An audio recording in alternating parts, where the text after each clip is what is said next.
Right.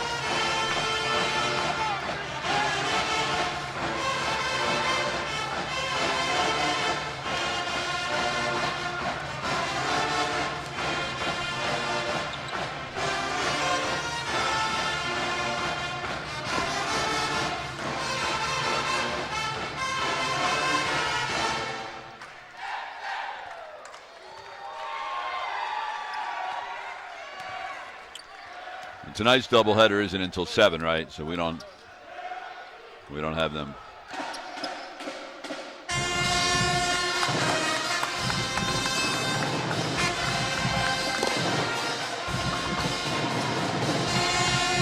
Miami just lost to UCF, right, yesterday?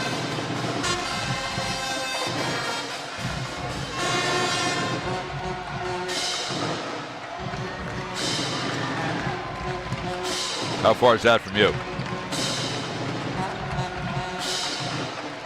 They have a heck of a football team. Great atmosphere there, too.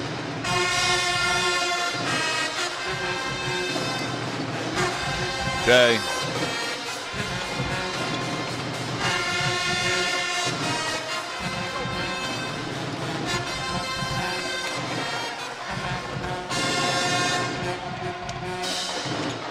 So UAB was trying to foul on the first one? What? UAB was trying to foul on the first one? Yeah. How about on the second one? Kirk's. I think the second one they were just playing it out, I think. Right.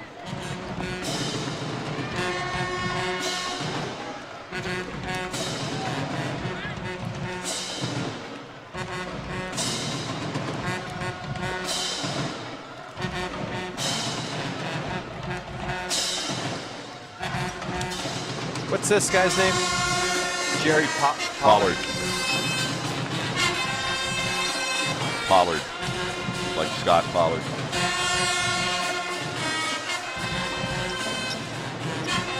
It's him there.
Yeah. There may be somebody on earth who knows less about that stuff than me, but I doubt it. What's that? Tupac or any of that stuff? No.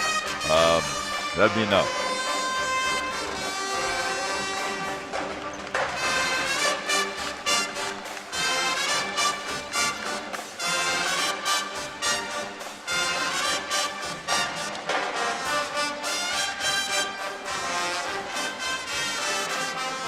Gotcha. Yes, the keys.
Thank you, sir. Schmutz. Schmutz.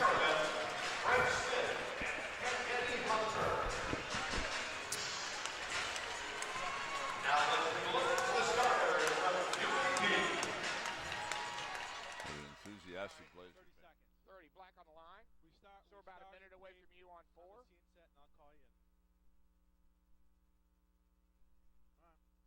All right, red is on the line. We are tracking red.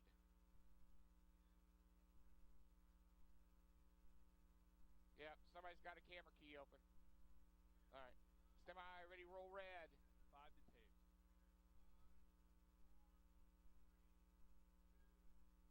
Roll red, track. It's the week before Thanksgiving in Charleston, and that means hoop heaven. Can Teran Petaway light it up again for Nebraska? Will Rod Rucker grab every rebound once more for UAB? Day 2 of the Charleston Classic is next.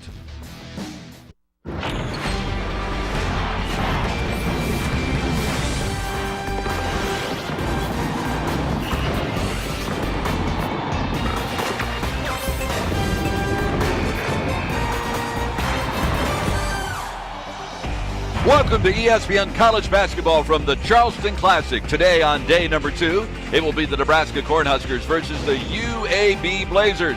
First of 4 games here today, all on the ESPN networks. Later on in the semifinals, it will be UMass and New Mexico, and tonight, Davidson versus Clemson. Hi, everyone. I'm Bob Picozzi, along with former Providence coach Tim Welch. Thanks for joining us for this Friday matinee. Tim, it would be tough to imagine a more agonizing defeat than the one that UAB suffered yesterday at the hands of New Mexico. So how did the Blazers bounce back to play another game less than 18 hours later? Well, usually the kids, the players, they leave it in the gym 5 minutes after it's over. They've forgotten about it. But I think this one really stung. But I think UAB's got a tough bunch. They've got a great coach in Jared Haas.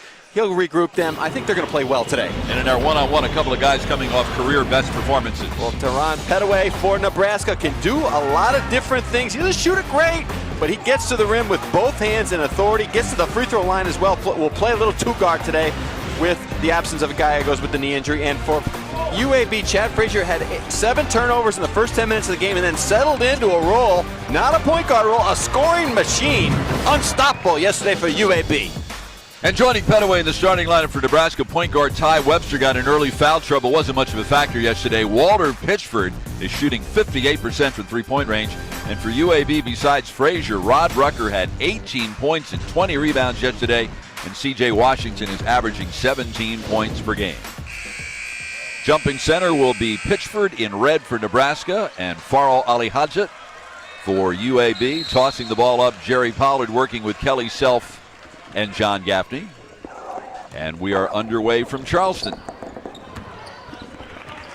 The winner of this game will advance to play in the 5th place game on Sunday against either Georgia or Temple. The loser will play for 7th place.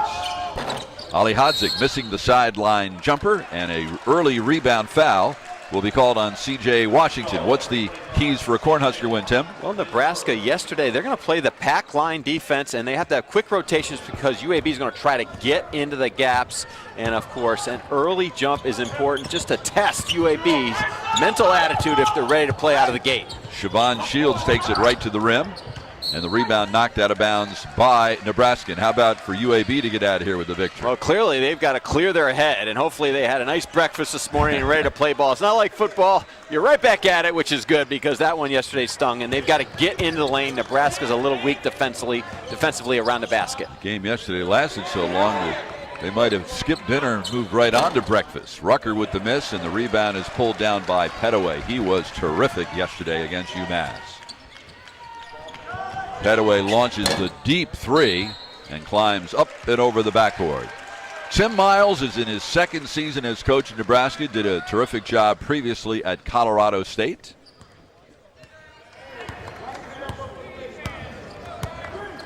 Wants very much to play an up-tempo offense. Jordan Swing, one of several players who fouled out yesterday in the double overtime game. Deep 3 by Frazier, and he picks up where he left off yesterday. Well, Frazier is just a good-looking player right out of the junior college ranks, but the UAB coaches, I think, weren't worried about the mental aspect, more of the physical. You look at Frazier, and Rucker played 46 and 48 minutes respectively just yesterday.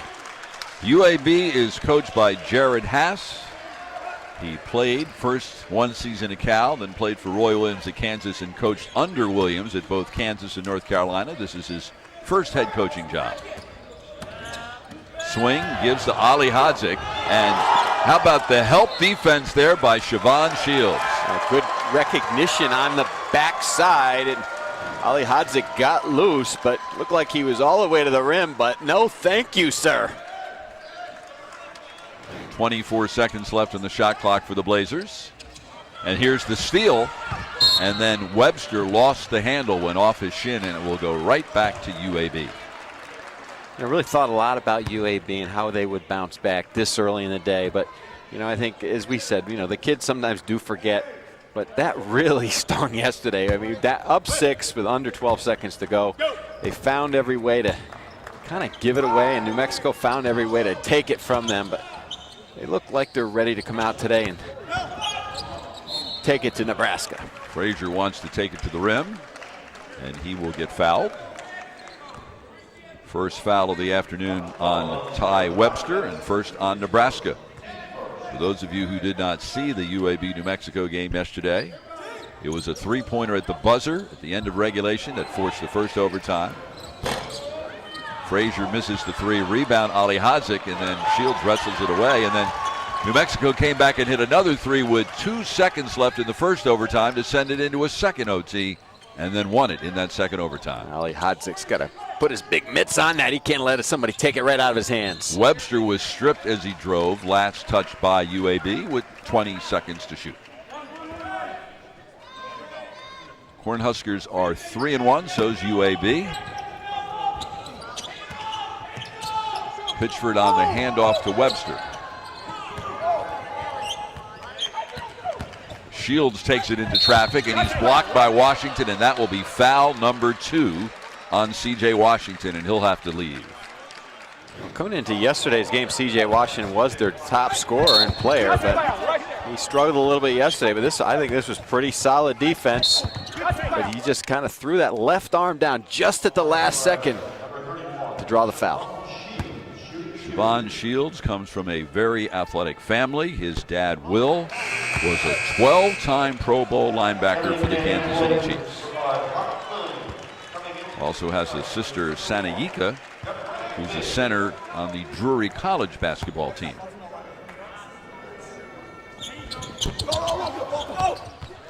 Off the miss, it comes out to number 13, Chad Frazier. He scored 34 in the loss to New Mexico. Rucker down low, kick out. Number 5, Robert Williams in off the bench. Swing with the miss, and Pitchford with the rebound. Nebraska, good job of just sealing off the paint, blocking out. Number 1, Deverell Biggs has checked in for the Cornhuskers, replacing Webster. Entry pass and called for the foul, bumping the cutter, was Robert Williams, his first and 3 on the team. Nebraska's used to playing in a foul fest. As yesterday we witnessed 82 free throws in their game with UMass. Nebraska committed 34 fouls yesterday. Side jumper by Rivers is no good. Rebound Rucker. He had 20 of them yesterday. Swing. Nebraska got back, and at times yesterday really were hurt by UMass, even after a score, and not getting back and setting their defense. Ali Hadzik, low block.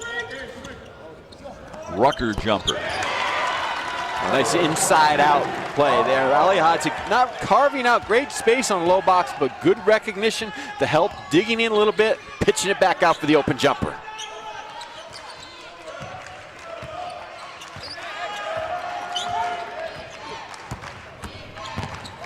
Petaway drives, loses the handle to Williams, and here's Frazier looking for something in transition. Can't get it to go, and a foul on the rebound will be called on Petaway. His first and 2 on the Cornhuskers. Well, Chad Frazier finds a way to knife into the lane. He's got nice size, long arms, and the ability to raise up with both hands under control at the rim. Well, Ray Gallegos sprained his knee yesterday, and we were told he would likely not play today. Well, here he is. Less than 4 minutes in, and he's in the ball game off the bench. Nebraska staff giving us a little Bill Belichick. Look Look one way, fake right, go left. Petaway gets Nebraska on the board. It took 4:07 for the Cornhuskers to score. Well, sometimes what happens, though, a kid says, I can't play, and then he warms up a little bit and says, Coach, I want to give it a try. Rucker, side jump. As great as Rucker played yesterday, 18 points, 20 rebounds. He was a ghastly 3 for 22 from the floor. But without those 20 rebounds, UAB wouldn't be in the game. Biggs looked like he just tried to draw the foul. Instead, he makes the hoop. I think it was ghastly, Bob, because he was gassed. He played 48 minutes, and he just played his heart out. And these kids from UAB, give them all the credit in the world, though. They come out today, they've got a lot of life. Robert Williams with the miss. Rebound, Pitchford. The pack line defense of Nebraska working well, which means they're going to build it from the baseline out, and they really do a nice job sealing off on the glass. Three-pointer by Biggs. He's 3 for 4 from three-point range early in the season, his first season as a Cornhusker. Swing hoists the three over Gallegos. No, it's a 2. His foot was on the line. A little offensive flow going here now. Not a lot of defense on the three-point line. Kind of a soft hands down on both ends. Well, that's a pleasant change from the game we saw yesterday, Nebraska UMass. Well, there's no more clutching and grabbing. That won't be allowed anymore. Pitchford loves to fire from deep range. He's 6'10", and he's shooting 58% from three-point range. On the drive, it's Frazier.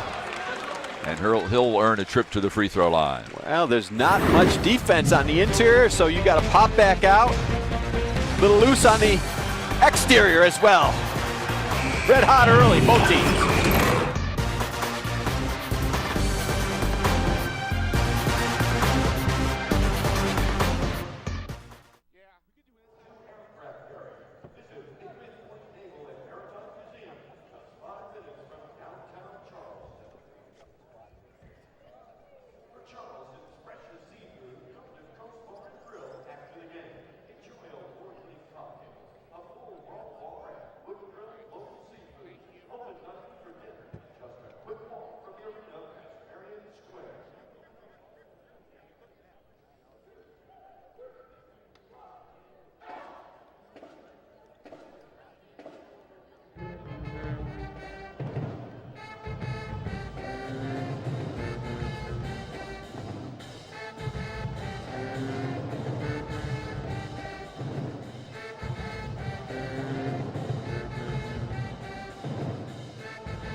Yes, and then I'll freeze it, and then I'll we'll clear it. Nebraska runs 10-2. Nebraska runs 10-2. Textbook. 10-2. Just like Fran McCaffrey at Lehigh taught you.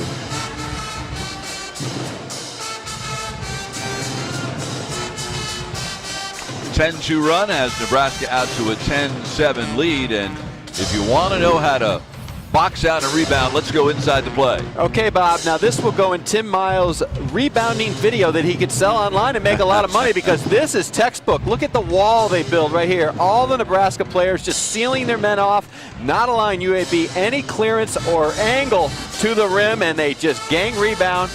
No chance of a second shot. That's textbook. And that's against a UAB team that is a terrific rebounding team. Entering today's play, UAB has out-rebounded its opponents by 17. They out-rebounded New Mexico yesterday. Tim Miles says, we want our guys to play fast. I like the fact that we can penetrate. I think we have guys who can take advantage of the new rules and get to the foul line. Well, they're going to have to play that way. You know, they don't have a lot of width up front, or girth. You know, they Smith did a nice job yesterday down the stretch of battling UMass bigs. But when you get into the Big Ten, their lack of size will have to be overcome by quickness and just team defense. And I think they've got the guards to attack in transition as well. Frazier is a terrific free throw shooter, 91.7% for the season entering today.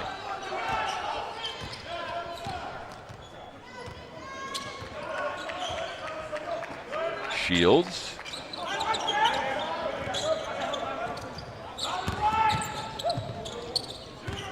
Gallegos with the pull-up. Rebound pulled down by Robert Williams. Gallegos missed that pretty far to the left, but he looks pretty quick on the move and off the bounce. The jumper by Mahinty is no good. That time they did not box out.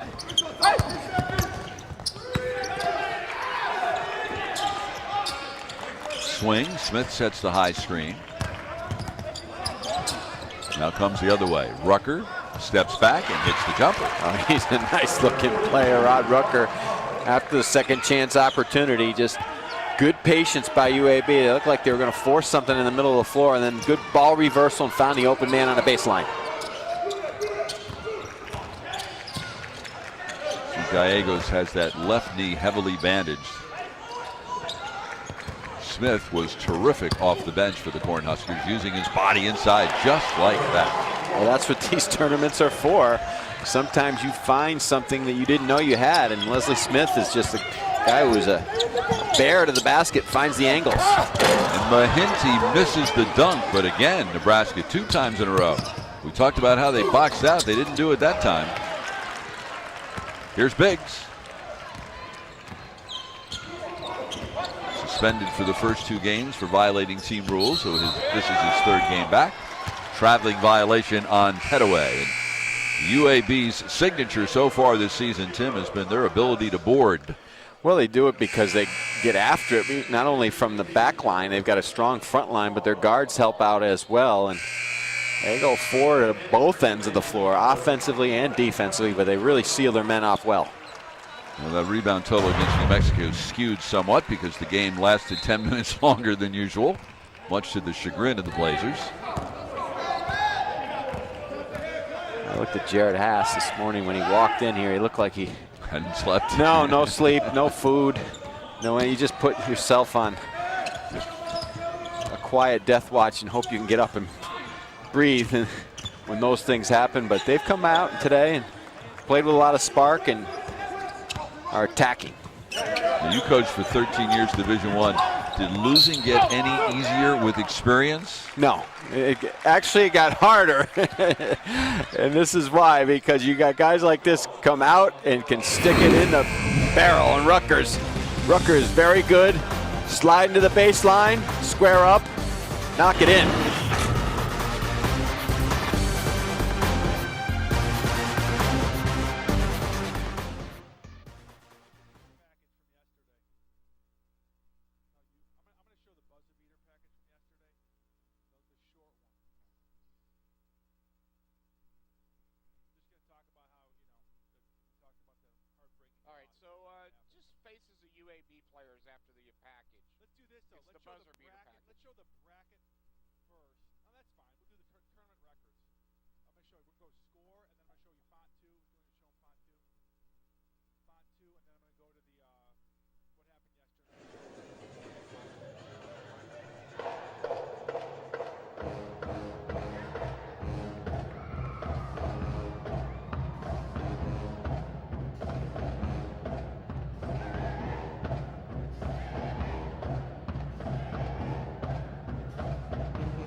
Nebraska's hit 5 of its last 6 shots and leads by 1. This is day 2 in Charleston.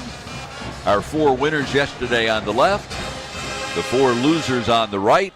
Winners play winners, losers play losers today on day number 2, and the biggest winner of all was New Mexico. Well, they made all the right plays. UAB didn't make all the right plays. Previously, they had the 6-point lead, and they let Kendall Williams go all the way to the rim pretty quickly. And then this guy on a pick and pop let him wide open. So they made a few defensive errors.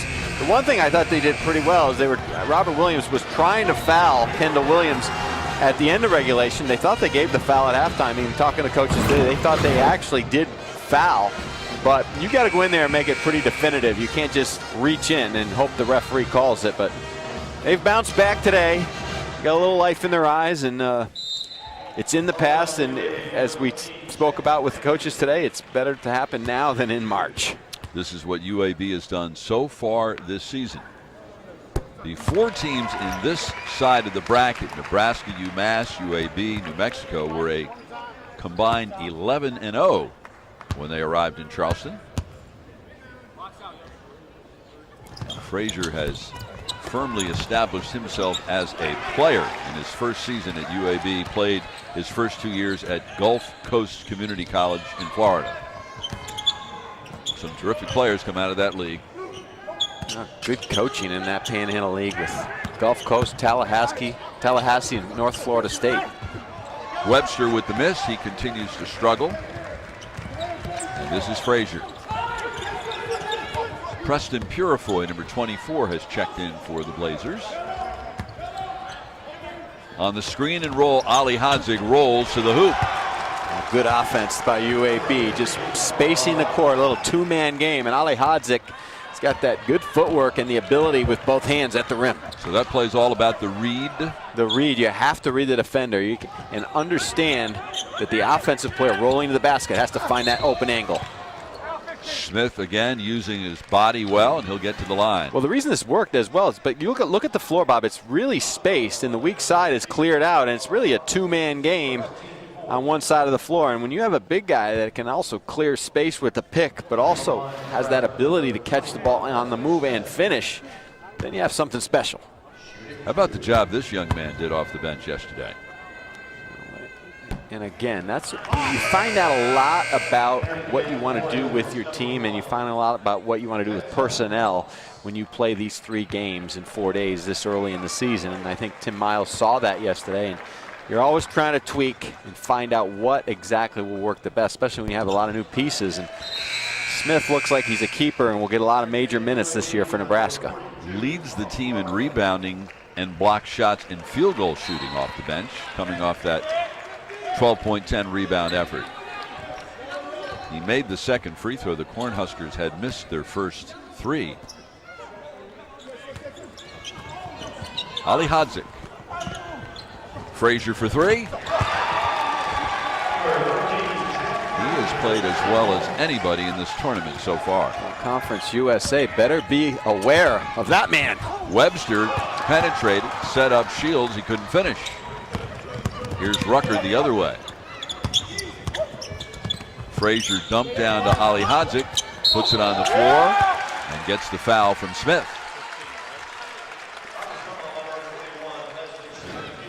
Well, Frazier, look at him here. He's here in the corner, and then what he does is he will slide up and just, as they clear the space, just pop to that wing, and great delivery too, right into the shooting pocket. You've got to make sure that pass is on point. Faro Ali Hodzig, born in Bosnia, now lives in England. Began his college career at Fordham. Was there for 2 years, redshirted one of them, only played 1 year. And then he played a year at Southeastern Community College in Iowa. This is his second and final season as a Blazer. That's interesting, you know, the difference a little bit in Ali Hodzig and how he's playing today. Yesterday against Alex Kirk, he floated a little bit down to that short baseline where he's comfortable. But today he's doing a lot of his work in the lane where he has a big size advantage over Nebraska's bigs.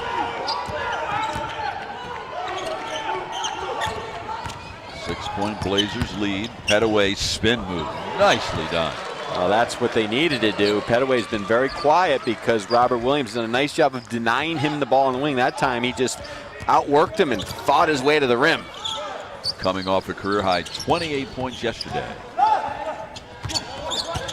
Williams blocked by Petaway. Great hustle by Rivers to keep the possession.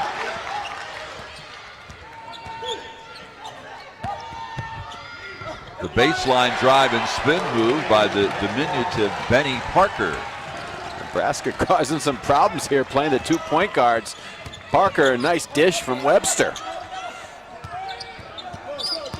Nebraska's defense has been much more active the last couple of possessions. That time Webster gets called for the foul. Nebraska's going to be successful in the Big Ten. They need to get this guy the ball and make sure he catches it in areas he can make plays. And that time's just the C's part of it. And that's a good move by Petaway, but also bad defense by UAB, allowing him to get all the way to the rim from the 3 point line.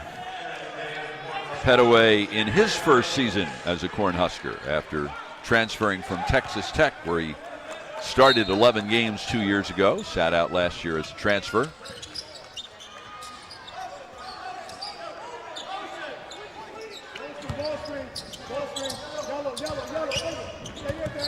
Frazier gives to Rucker. He fires. Rebound batted up in the air, and here's Petaway.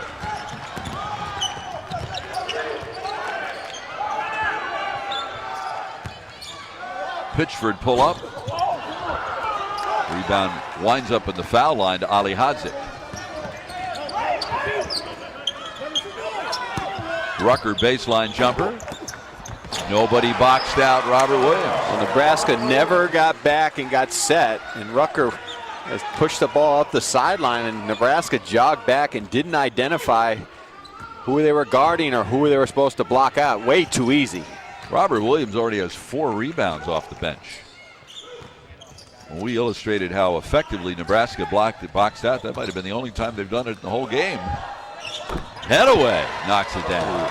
That was big time right there because Robert Williams was right in his grill, chased him all the way from the baseline up to the top and contested, but Petaway, a lot of length, good square up. Ali Hadzik tries to answer and does, and we get a foul. Looks like it's going to be called on Petaway.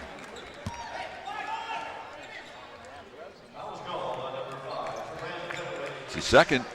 Not sure what that was about either. Looks like it was away from the play. It looked like he was away from everything. So now coming together to discuss things are Jerry Pollard and Kelly Self. I think they're discussing if the foul occurred before the shot. White. And they will take a look at the monitor. So Petaway may have to sit down with those 2 fouls. Lower left corner. Well, clearly the shot counts. Come on. Not sure where the contact was. You could call that on every play. That's not a foul. Let's play some basketball. I mean, I like the new rules. They're great, but that's not one of them, is it? Let's get serious. That's not a foul. No, Pollard is motioning to Tim Miles with his hands as if that's what Petaway did. Tim said if they call that in the Big Ten, there won't be anybody left ever in any game. Nebraska, these are the guys who transferred in. Deverell Biggs, first year here. Petaway from Texas Tech. And Walter Pitchford, also in his first season after playing 1 year at Florida, where he appeared in 13 games. And again, we talked about it yesterday quite a bit. The new rules are in effect, and it's going to take everyone time to adjust. The players, the coaches, and the officials. Off the missed free throw. Gallegos gets the rebound, and Parker will walk it up the floor. So Petaway on the bench with 2 personal fouls, as is Webster.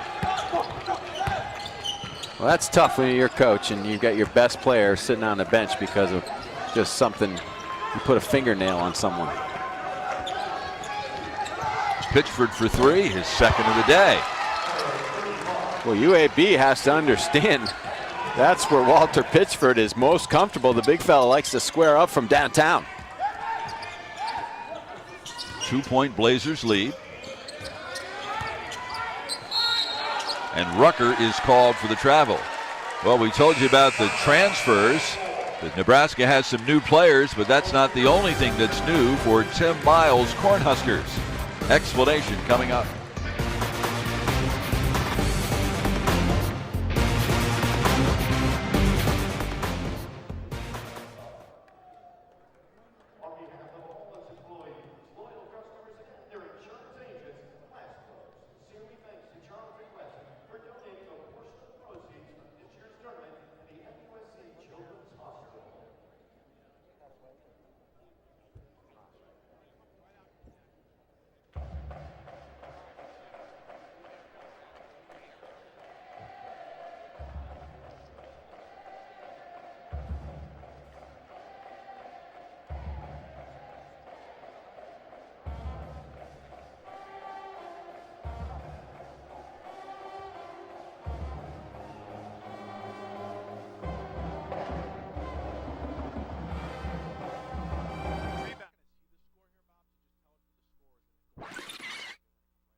I'm good. I'm coming right back to a package.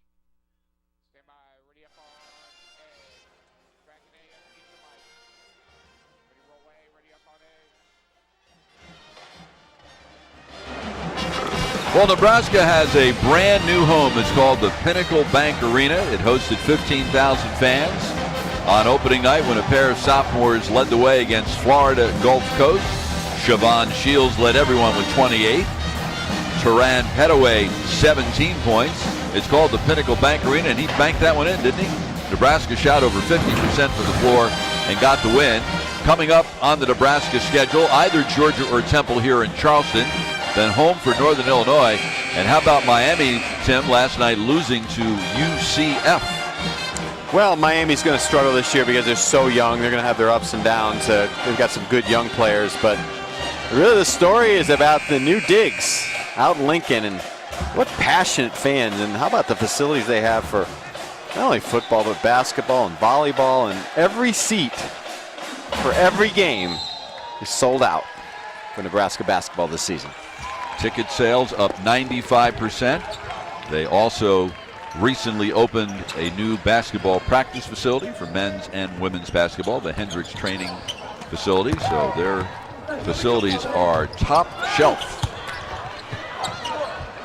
Off the miss, Shields, and Jordan Swing comes away with the rebound. UAB came out of the timeout, changed the pace of the game a little bit, went to the 2-3 zone. Gallegos called for the bump, his first, number 8 on the Cornhuskers. So to the line to shoot the 1-and-1 will be Jordan Swing, and he just could not stay on the floor yesterday. Tim picked up 2 early fouls, only wound up playing 14 minutes in a 50-minute game. Well, UAB came out and attacked New Mexico in the second half, and it looked like they had them dead in the water. They just kept going to the rim, whether it was Frazier on the perimeter or Rucker on the baseline or on the backboards, and they will learn from that loss.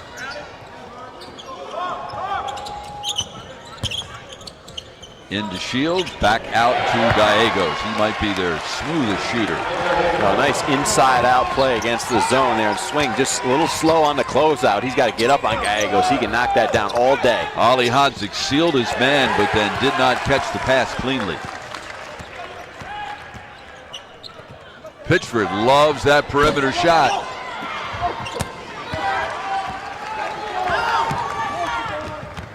Williams leaves for Frazier. Parker doing a nice job getting underneath Frazier, giving him some problems with it, that little guy.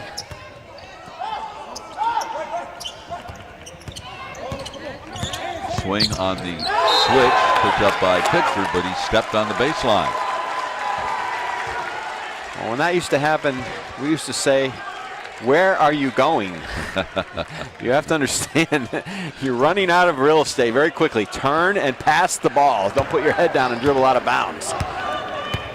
Turnover number 7 on the Blazers.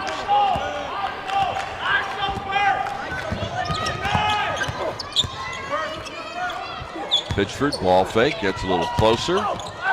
Rivers over Ali Hodzik, gets his own rebound. Right back to the rim. Well, Ali Hodzik got banged up on that play.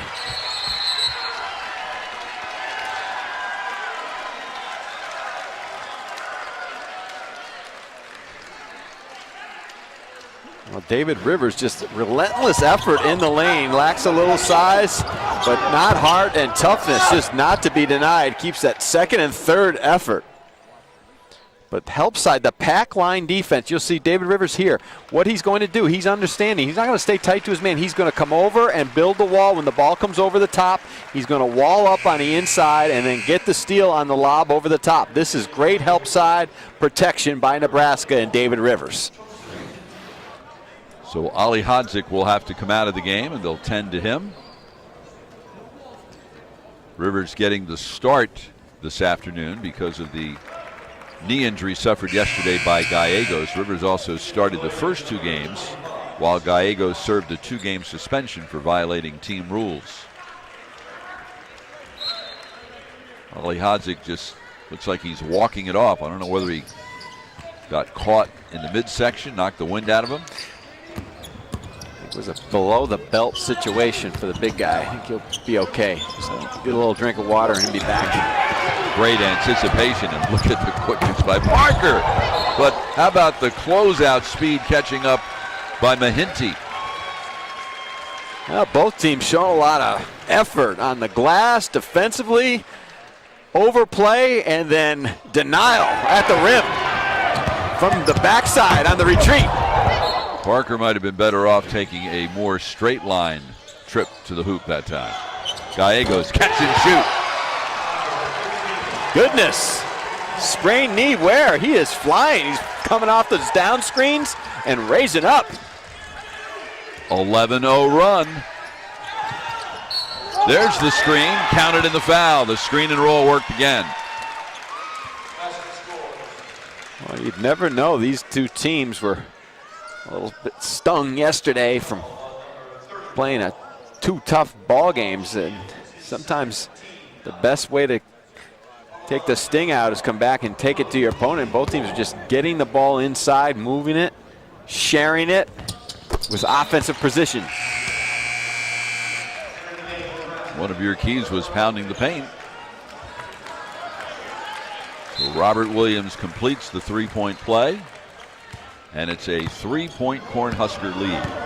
The winner of this one will take on the winner of the Georgia Temple game for 5th place Sunday night, 6:30 Eastern time, and the loser of this one will take on the loser of Georgia Temple Sunday at 2:30 Eastern for 7th place. Mahinti picks up the foul, his first, only 5 on the team.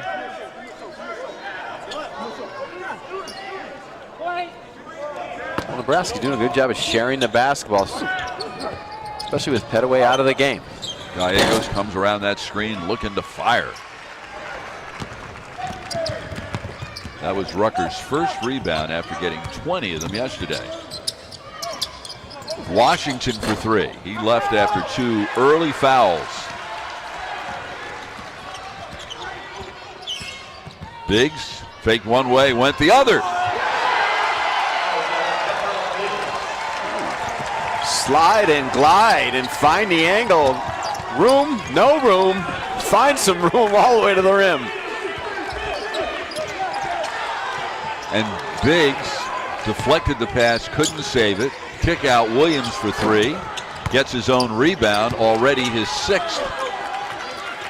It's a little bit un-Nebraska-like, the pressure on the wings, the denial. Usually they play 3-point line and back, but this time their pressure is bothering UAB. Frazier a little out of control, and Biggs will get the easy layup. Biggest lead of the afternoon now at 7, and Jared Haas wants to talk it over for the Blazers. How's Nebraska done this, Tim? Well, they've done it with just terrific defense, activity on the ball, bothering them up in the passing lanes, good hands, team defense, and then releasing to the rim. Overplay on sidelines, just deflections. Right now, their quickness overpowering UAB. And it's opened up a 7-point lead, a 15-3 run by the Cornhuskers. This is the first of 4 games here on day number 2 in Charleston.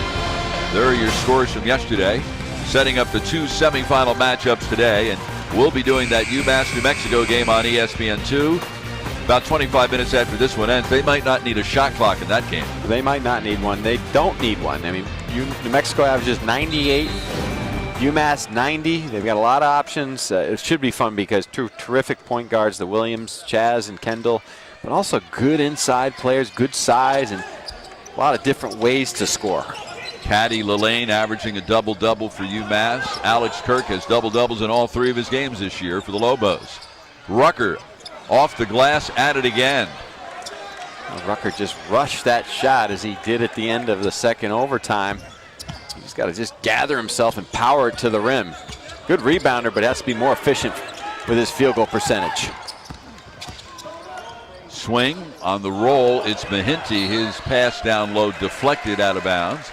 18 seconds left on the shot clock for the Blazers. Down 7 when we return to Charleston.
Thanks to a 15-3 run, Nebraska's opened up a 7-point lead over UAB.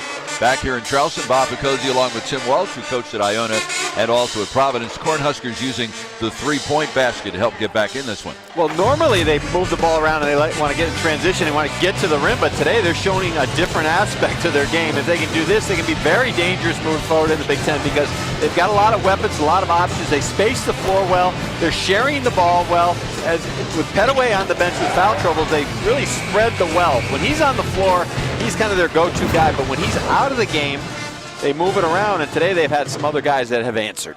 Sure have. Their bench has outscored UAB's bench 20-6.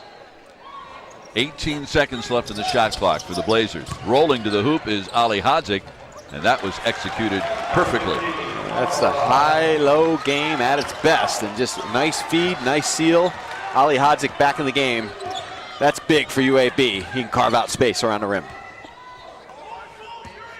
8 points for Ali Hadzik. Pitchford.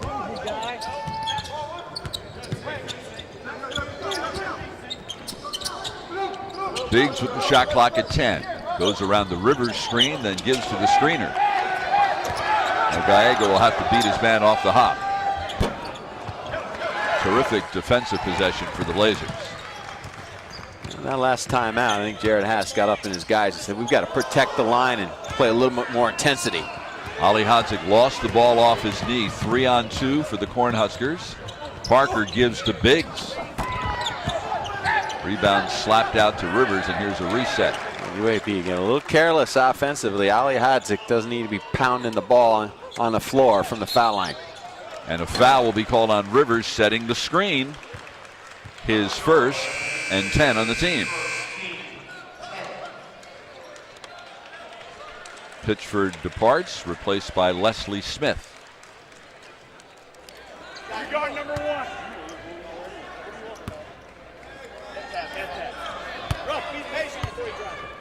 UAB has to cut harder on the wings. They're starting their offense way too far out.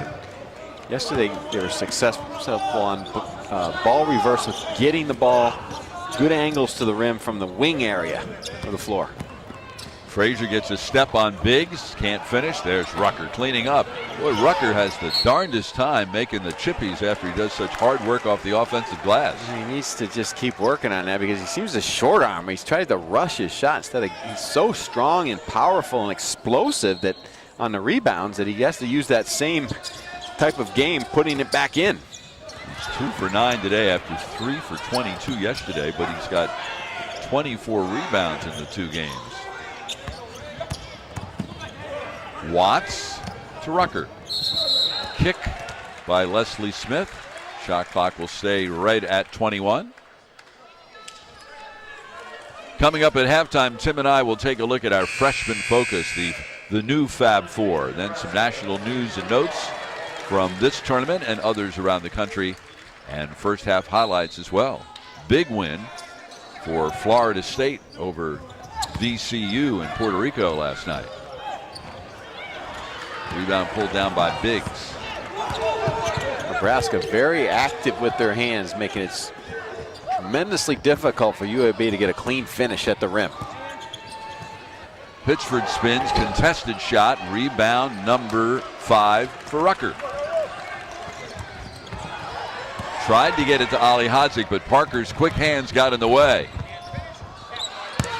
Another rebound for Rucker. Well, Nebraska doing a nice job, though, of getting back into the paint and not allowing penetration to the rim out of transition. Frazier can't finish. Final minute of the half. And Nebraska wants to walk it up the floor, but Tim Miles gives him the hurry-up sign. Well, with Petaway on the bench for a long period, they must feel pretty good being up 5. But it's really been their defense and their ability to knock down shots. Biggs starts to go, and he's fouled before releasing the shot. That will be on Rucker. No, it's on Frazier, his first. Only 6 in the team, so they had a foul to give. 6-second difference now. Shot clock, game clock.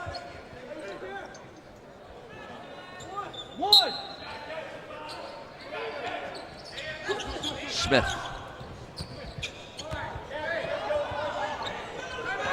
Tim Miles doesn't like what he sees, and he will use a timeout to set up exactly what he wants to run in the final 34 seconds of this half. So we showed you what lies ahead for Nebraska.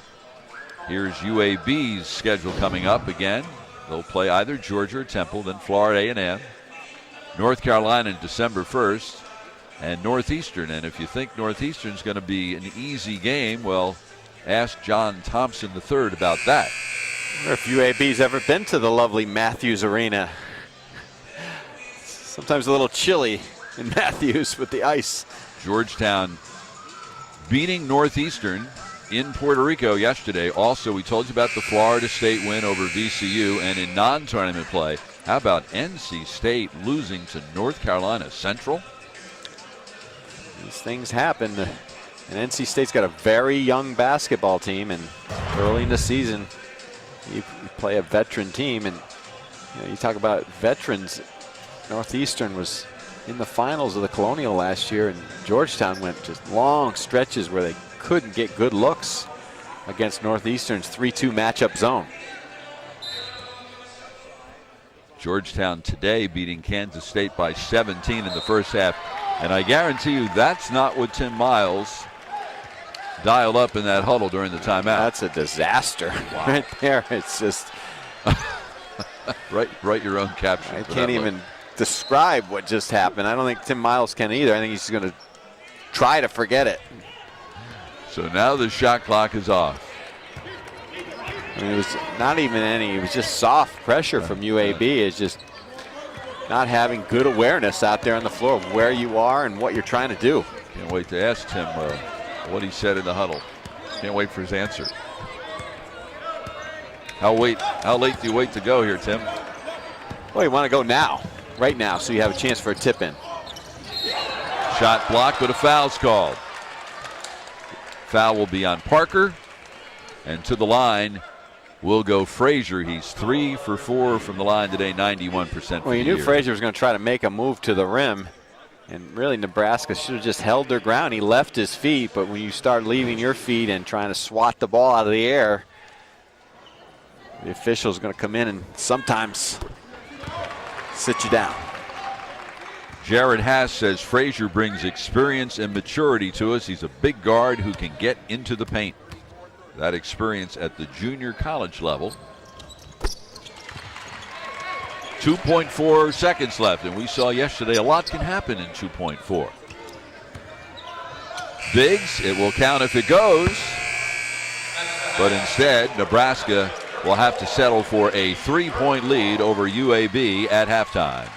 Coming up on our halftime report, join us for a look at our freshman focus. It's Nebraska by 3 at halftime.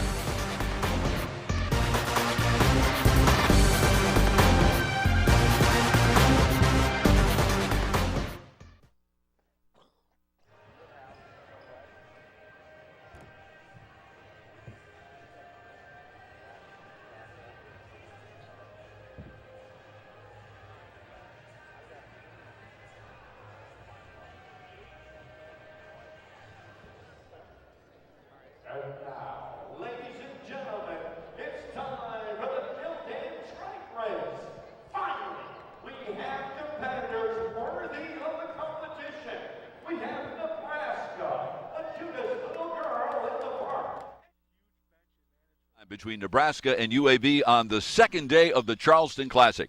I'm Bob Picozzi along with Tim Welsh. Tim, it's a shame there aren't any good freshmen.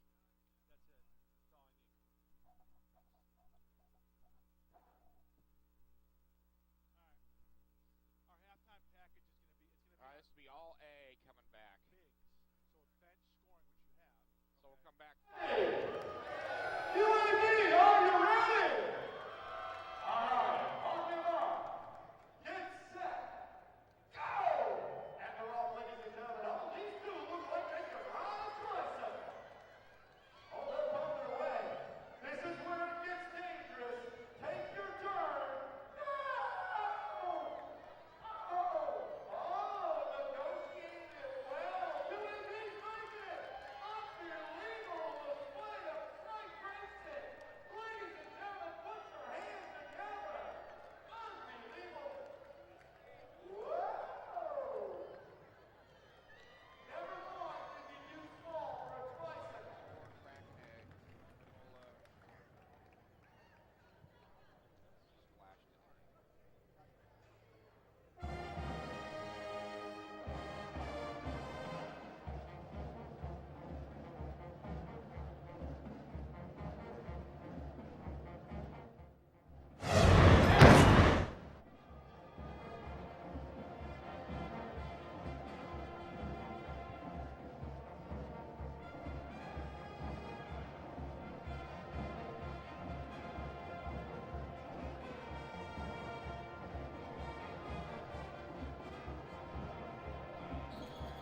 Welcome back to the TD Arena, where it's halftime between Nebraska and UAB on the second day of the Charleston Classic.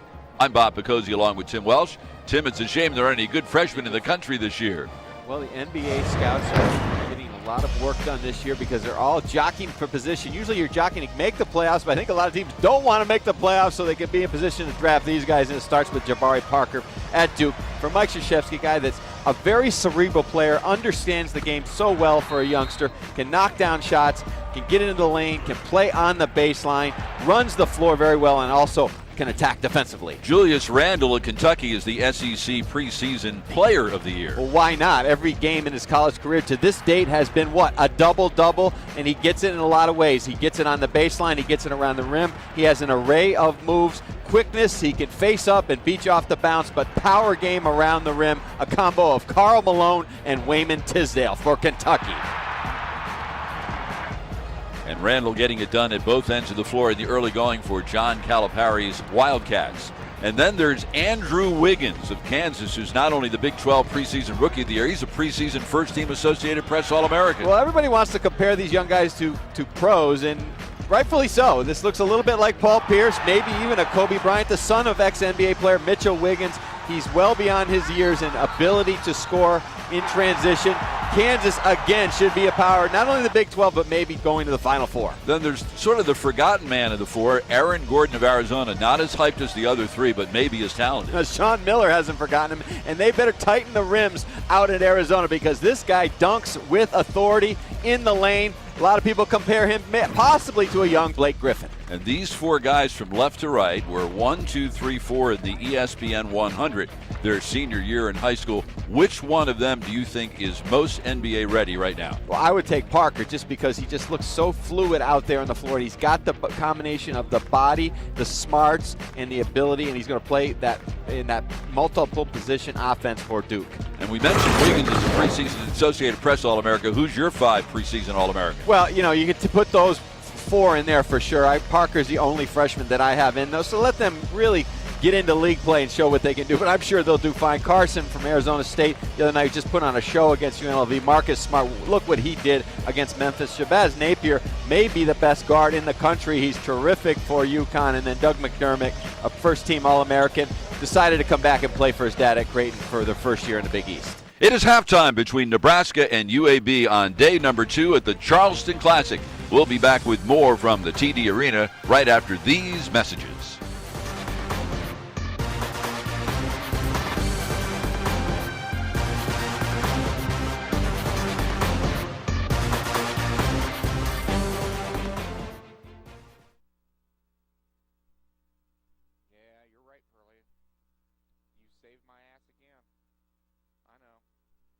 Chalk it up.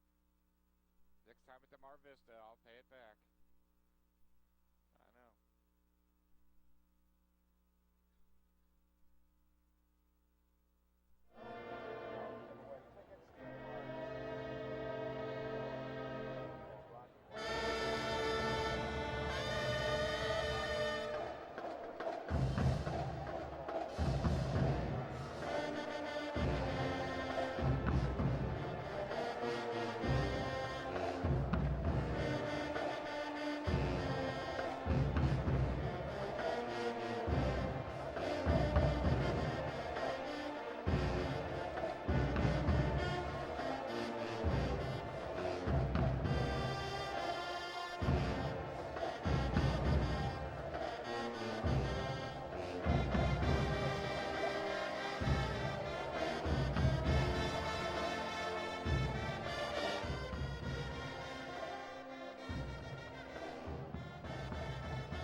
It is halftime between Nebraska and UAB. Welcome back to day 2 of the Charleston Classic. I'm Bob Picozzi and Tim Welsh here at TD Arena, and let's review what's happened so far in the tournament, Tim. Yesterday, Clemson, Davidson, New Mexico, and UMass were winners. Georgia, Nebraska, Temple, and UAB lost their games. Some outstanding performances on the opening day in this tournament. And how about Kendall Williams? We talked about the reigning Mountain West Player of the Year. He lived up to the hype. Well, his coach, Craig Neal, came into the game saying, I hope he's more aggressive. He needs to shoot more, and he did shoot more. And believe it or not, there was a period of the game where he kind of laid back and wasn't aggressive. I think he could have went for 40 yesterday, but certainly he was the reason they advanced with the game-tying shot at the end of regulation. Just a superb performance. And a big performance by Damon Brooks, helping Davidson to its first win of the season, and K.J. Daniels came up big for Clemson. Well, Clemson has had the big win over the weekend against their rival South Carolina, and it looks like Clemson is going to be able to get towards the middle of the pack in the ACC. They could be a surprise. They've got great athletes on the front line. And some national headlines. How about Northeastern knocking off Georgetown and Puerto Rico? Well, that was a big surprise, and Georgetown was just stifled by the 3-2 matchup zone of Billy Cohen from the Colonial Conference. And the good news for the ACC, Florida State with the big win over 10th-ranked VCU. The bad news, tough loss for NC State. Well, NC State just stunned at home, but Florida State caught some of that game, just took it to VCU, gave them a little bit of their own medicine, just beat them up and down the floor to the rim for easy baskets. Here in Charleston, it is halftime between Nebraska and UAB. Tim and I will be back with first half highlights right after this timeout.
Van Gundy.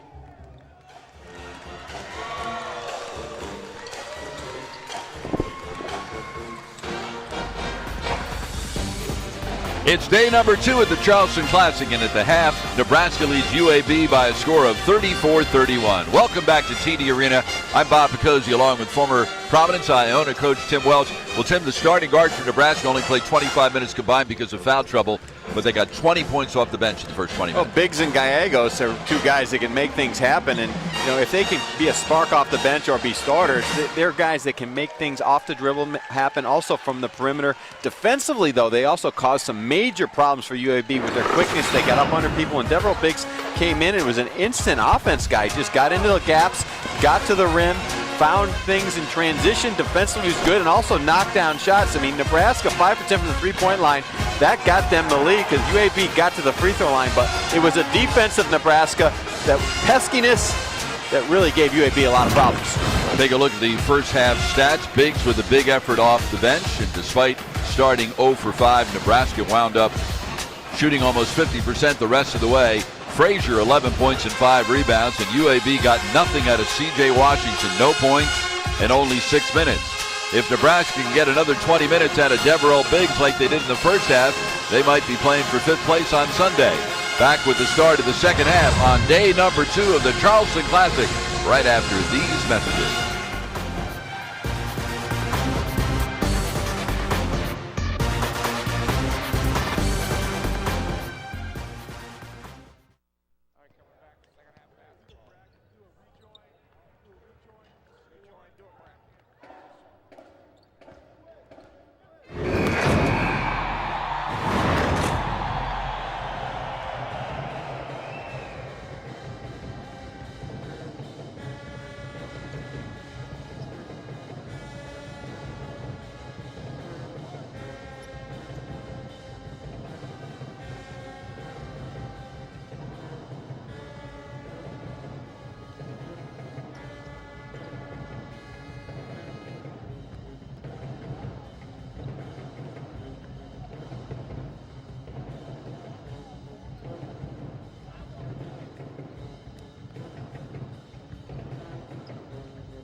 Welcome back to ESPN College Basketball from the Charleston Classic. We are at TD Arena on the campus of the College of Charleston. And at halftime, Nebraska leads by 3. Still to come today, the semifinals. Up next, UMass and New Mexico.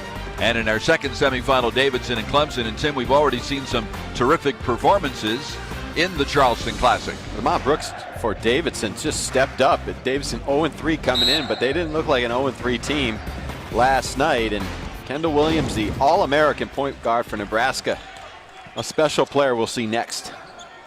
Brooks, the preseason player of the year in the Southern Conference for Davidson. On the drive, Pettaway can't get it to go. Pettaway limited by foul trouble to only 12 minutes in the first half. Ty Webster back on the floor. He picked up 2 early fouls and he played only 13 minutes. Pettaway on the drive, forced it and made it happen. He knows what to do with the ball, doesn't he? Terran Pettaway sometimes, and a lot of times, he makes something out of nothing, and that's what scorers do. They find a way to knife in, and he's got one thing in mind. He's not passing the ball, he is getting it up on the rim. Foul was on Jordan Swing, his first. Tim Miles told us Pettaway's a perfectionist. He's emotionally charged, but sometimes too much. A little bit too much. It's a mix and matches game, a little bit more. Involve his teammates, but he is a scorer. Had 28 yesterday. Frazier had 34 yesterday for UAB. Nebraska, nice job on the ball screen, switching out.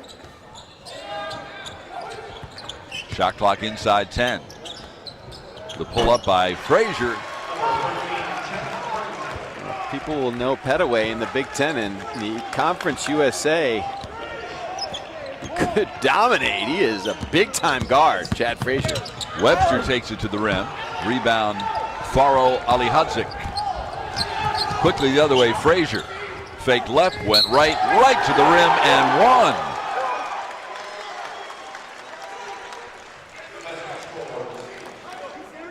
Third foul on Shields. A couple NBA scouts grabbed me at halftime and said, how good is this Frazier? And I said, he's very good. He has got the length, the ability to go to the rim under control with both hands. And, you know, he's got the size, Bob. He's 6'4", but also look at the length of his arms. So he plays a lot bigger than even 6'4", and he's got that good rise to the rim and control at the basket. Averaged 16 points last year for Gulf Coast Community College. He's scoring at a better clip. 17.5 points early in his first season in Division I. Backhand layup by Pitchford. Well, that's something that's disappointing as a coach off a made free throw, just allowing Nebraska to get to the rim with no resistance. Been a very quiet tournament for Jordan Swing and Washington as well. First 2 points of the day for Washington, he's averaging 17. Well, C.J. Washington was averaging 20 coming into the tournament and just quiet yesterday. That may get him going. Got a nice little move around the basket. He only played 6 minutes in the first half because of foul trouble. Pitchford much more comfortable on the perimeter. Rebound pulled down by Rucker, his 6th. Frazier right to the basket again. They have no answer for him. Well, they have to get the ball out of his hands. I mean, he's playing the point guard position, but clearly he is looking to score. He's not a guy that's looking to distribute. He wants to get the ball up on the iron, and he's very successful at it. He has scored 18 of his team's 40.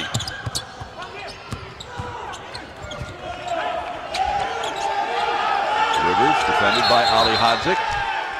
And we get a whistle and a timeout called by Tim Miles with 14 seconds left on the shot clock. This timeout, Nebraska better talk about how to defend this guy. I would send 2, maybe 3 defenders at him. He's that good.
A terrific start to the second half for UAB, largely due to the efforts of junior Chad Frazier.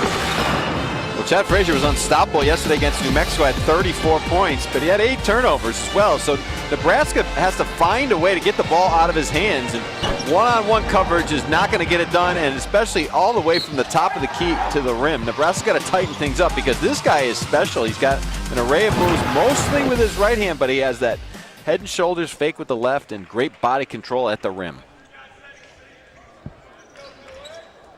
This only his 5th game as a Division I player. Great free throw shooter. The one chink in his armor is he's not a great three-point shooter. For the year, just 24% entering today, and he has knocked down 2 of 3 today. Well, Nebraska must try to get the ball out of his hands, and how do you do that? Well, you know, as a point guard, he's bringing the ball up the floor. Just pressure him and let him enter the ball, and then don't let it back to him. Deny him the ball on the wing, and if he does make his move to the rim, you've got to send a help defender at him right away before he gets into a shot motion at the rim. Shot clock down to 7 as Petaway. So smooth. Well, that's great movement without the ball and great movement of the basketball, both by Nebraska. Petaway is very tough on that fadeaway. Spot up. 2-3 Cornhusker zone now. Swing. Oh, forgot to put it on the floor. You know, we've talked about Tim Miles and diagramming a new defensive scheme on how to slow down Chad Frazier, and that may be the way. Play a little 2-3 zone just to keep them off rhythm. And make sure you pay attention to him and not let him drive into the gaps. Right. He seems like he will hurt you more if you let him get to the rim. Right, absolutely. Petaway in traffic. Looked like he just tried to draw the foul, and he succeeded. Well, Teran Petaway moves without the ball, but when he has the ball, he's got the crossover and just kind of drives his man, drives the ball into the defender here. Kind of a bailout call. But Petaway, sometimes the good offensive players know how to sell it. And it was the 3rd foul on C.J. Washington. So it has been a rough Charleston Classic so far for Washington. He'll have to sit down. Jared Haas, I don't like that call at all. I mean, your defense is just kind of backing up, and Petaway's out of control. That's the classic bailout. Robert Williams comes in. He was terrific in the first half for UAB. 6.6 rebounds in 14 minutes off the bench.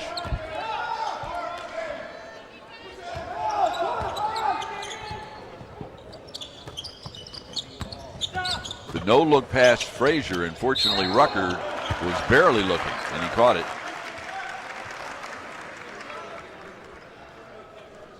Well, this is the way to attack a zone. You got to go ball reversal, flash middle, inside, outside, drive gaps, and then get into that gray area around the rim. And then again, Pitchford's hand straight up in the air. He must have got him with the body.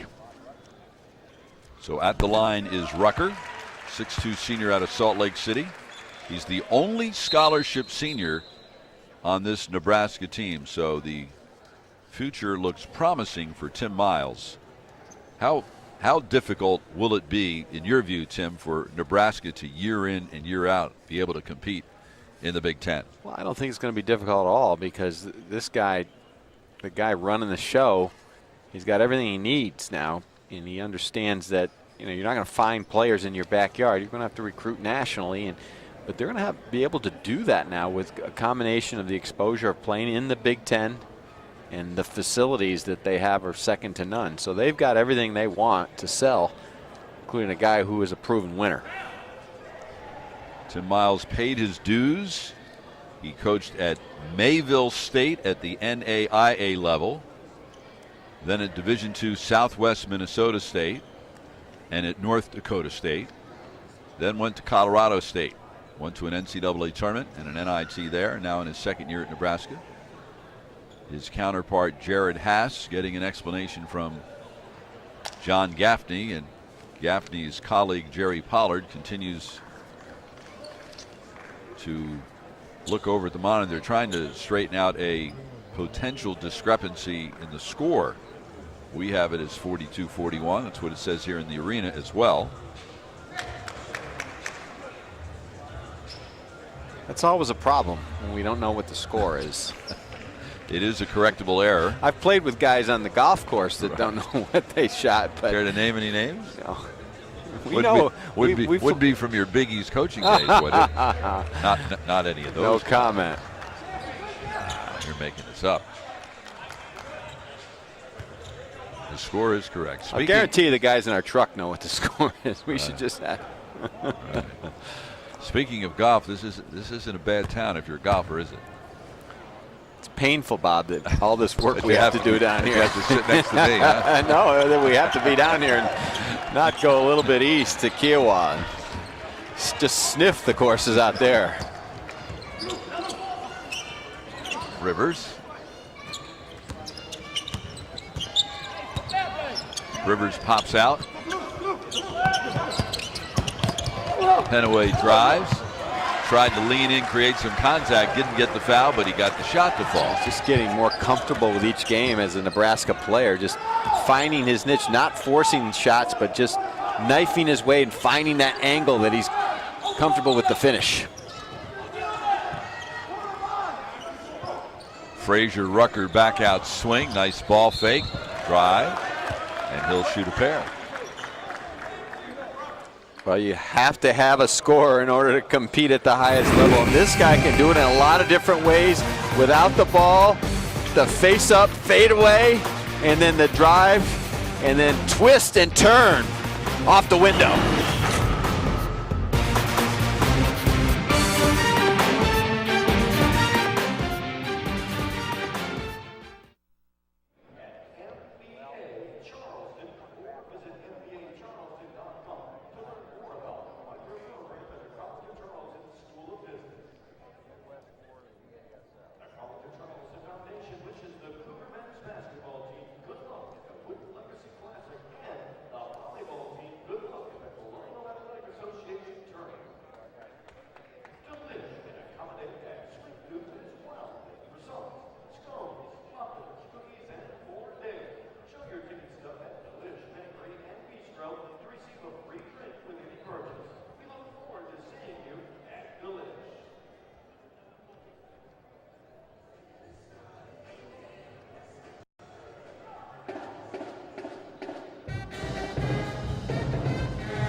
It's a 2-point Nebraska lead over UAB, and it's been a terrific performance so far for Frazier, and Tim Frazier has 7 of his team's 11 second-half points. Well, Frazier can get to the rim, but Petaway is also a guy that knocks down shots and comes up and gets to the rim. Listen, John Petaway can make shots off the bounce, off the catch, in transition, and in traffic as well. And we revisit our one-on-one. Both of these guys in their first year in their respective programs and not taking any time at all to adjust. Well, the big question is, Teron Petaway, can he do this in the Big Ten? And I think the answer is yes, because he's a confident player. He's got an array of moves, and he moves without the basketball and scores in different areas. And this guy can score against anyone. Just a 6'4", long, athletic point guard. Now, people are going to lay off him a little bit as the season goes on, and the scouting report is going to say make him shoot from the perimeter and get it out of his hands. So he's going to have to share the ball and be able to be a creative passer on occasion, and also have to knock down that outside shot. But he's got that canny ability to get to the rim with both hands and finish. Swing at the line. He was fouled by Webster, which was his third. Just as we were coming back from break, John Gaffney came over and said something. Did you explain what they were looking at? Well, he said that the official score counted 2 free throws by UAB when only 1 out of 2 was made, and I said, John, that's a problem. You don't get it. You don't get a point on a miss, and he said we corrected it. All right. Shields, nice use of the hand. Put on the floor with the left and switch to the right at the last instant. Well, the help's got to come sooner. That's a nice finish, though, by Shields. Swing for three.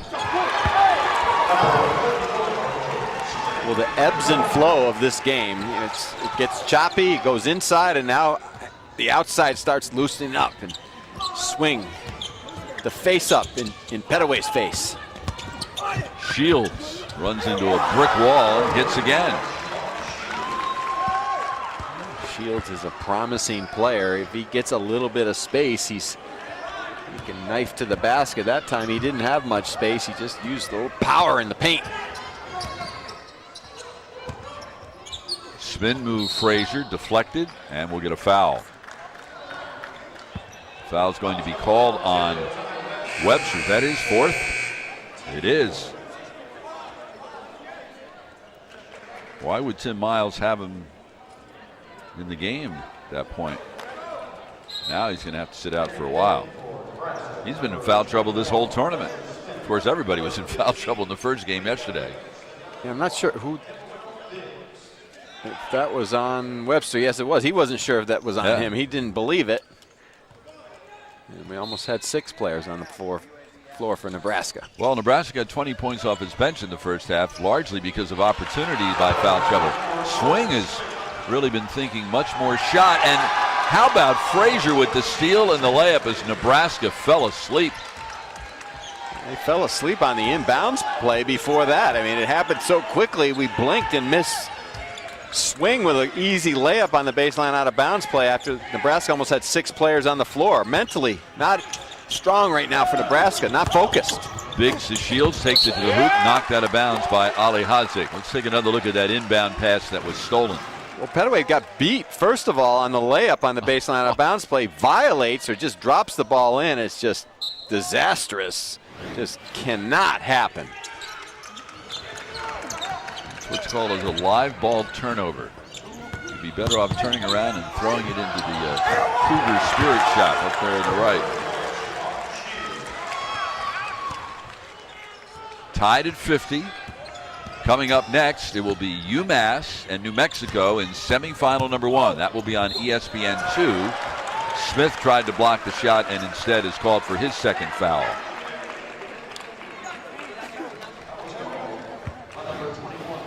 Trying to get the ball inside, and this is what Nebraska's trying to do. They made 5 threes in the first half, but their forwards can really slash and dash to the rim. Shields and Petaway, great uncanny ability to create space while facing the rim. It's only the second miss for Frazier in 17 attempts from the foul line in the Charleston Classic. Well, again, Frazier just got into the lane, and he keeps getting into the lane at will. And point guards like Chad Frazier and Chaz Williams from UMass and all the great point guards we know around the country are going to flourish this year with the new rules. If you cannot touch these guys, how are you going to guard them? Right. You better send another defender at them, get the ball out of their hand. And if you can make free throws like Frazier, you can really capitalize. We will see both Williams point guards in the second game. Kendall and Chaz, UMass, New Mexico. Ali Hadzik beat everyone down the floor, and Frazier found him. Frazier has taken over this game. Yes, excuse me, Bob. That's Frazier being the point guard that he needs to be. And Ali Hadzik, a nice rim run, just ran right down the middle of the floor, and Nebraska just getting outworked right now on the offensive end.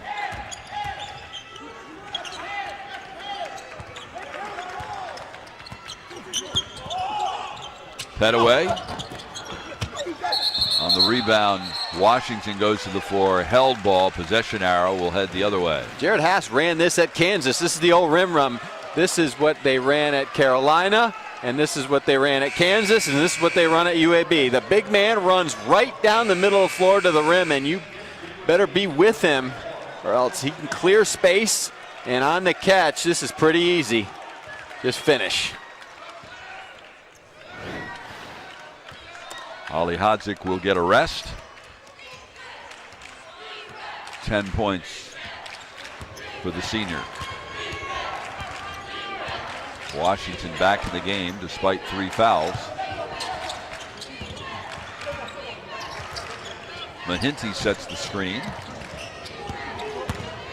Frazier went one way, then the other.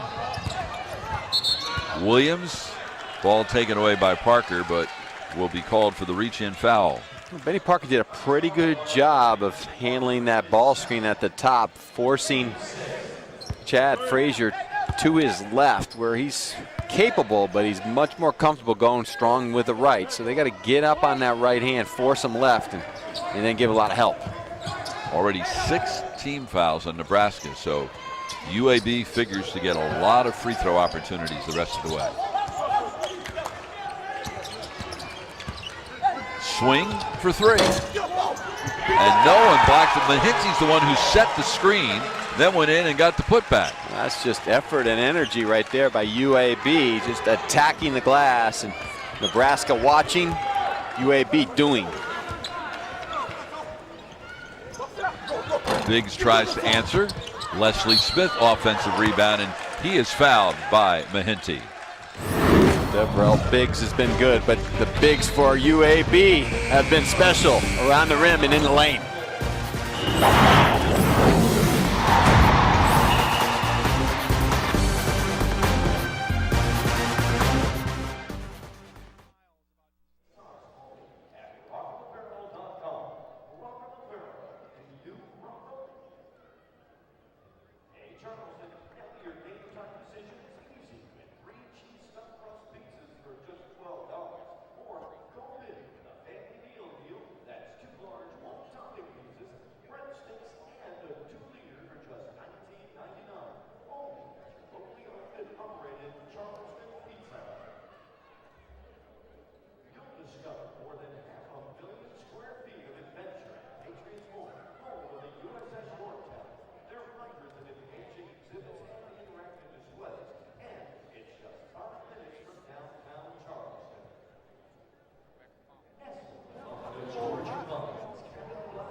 UAB outscoring Nebraska by 8. Tim Miles is in his 2nd season as the head coach of the Cornhuskers, and he says this is a very coachable group. What I really love about our team is our energy level. Our guys are ambitious for work. Some guys you have to encourage to get them to work out, not this group. I mean, we were in the fall lifting at 6:15 a.m., and we had guys in the gym at 5:30 a.m. shooting. I don't know how many other college kids could say that they're out there working that early, that hard. But our group is a bunch of workers. And this is what Nebraska has done thus far this season, tasting defeat for the first time yesterday, losing to UMass, and it was an uphill struggle, Tim, all day yesterday for the Cornhuskers because they were in such deep foul trouble. Well, it's interesting when you talk about facilities and developing and building a program. I go back to even 6-7 years ago when Texas had their brand new practice facility. Everyone says, well, why do you need a new practice facility? Not only because recruiting, everybody wants to play in nice facilities, but it's great for the players to have a place where they want to come to and work every day. And we have a great practice facility. The guys are going to want to get there early in the morning and work on their game and be around all the time. And that's why I think Nebraska's program is headed in the right direction with the facilities and that guy right there. When you have your own practice facility, you can practice whenever you want. Whenever you want. You don't have to do it around a schedule of other events, which is the case for teams that don't have the facility. Williams drives. Nice finish. That's very un-Nebraska-like. Letting a player drive all the way from the corner on the baseline and get to the rim. The help is very late, and that was a strong move to the rim and good body control by Williams. Nice ball fake by Biggs. Tried to dump it down to Petaway. Deflected out of bounds, 17 to shoot.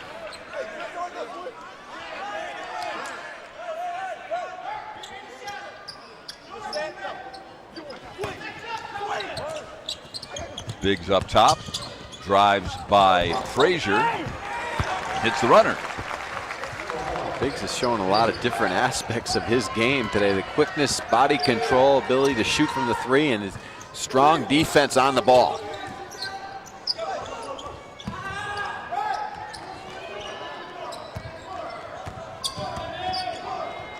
Frazier shoots over the smaller Parker and nails the three.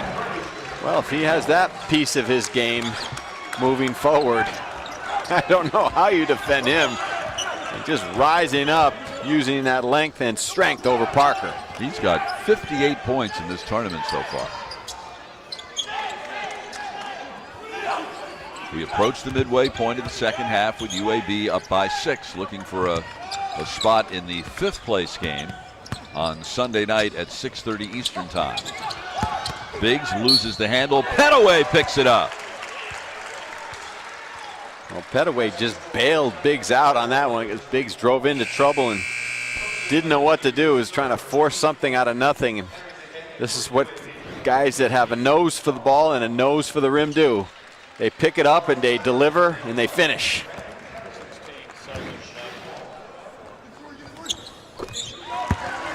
Pettaway and Frazier have been far away the best players for their teams the last 2 days.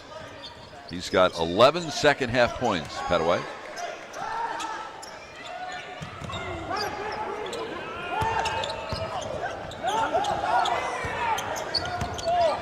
Williams, low block Ali Hodzik, wants to go at Pitchford and does. Didn't hit the rim, shot clock didn't recycle, but Nebraska comes away with it.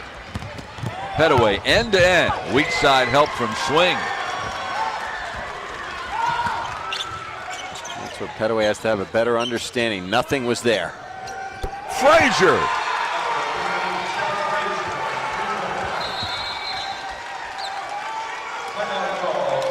Why would Jared Haas want a timeout here? He just wants to celebrate, I guess. Other than that, they've got a lot of momentum because this guy, Chad Frazier, is just lighting it up. First half from at the rim.